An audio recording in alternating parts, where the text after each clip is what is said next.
আমরা এখন হাইওয়েতে আছি। এইটা হচ্ছে পদ্মা সেতু হয়ে ফরিদপুর যাব।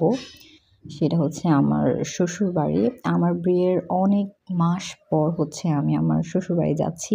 যদিও আমি আমার শ্বশুরবাড়িতে থাকি, বাট গ্রামের বাড়িতে যাচ্ছি। সেখানে আমার দাদি শাশুড়ি আছে। দাদা শ্বশুর নাই, দাদি শাশুড়ি আছে।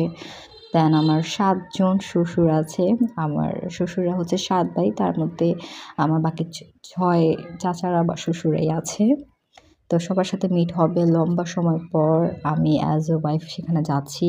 আমার অ্যাজ এ ওয়াইফ বলেন বা তার গার্লফ্রেন্ড হিসেবে বলেন, আমি কখনোই আগে যাই নাই। বিয়ের পর এই ১ম যাওয়া।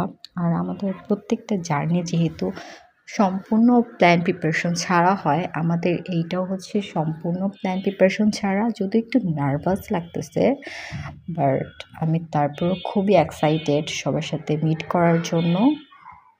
And that's it.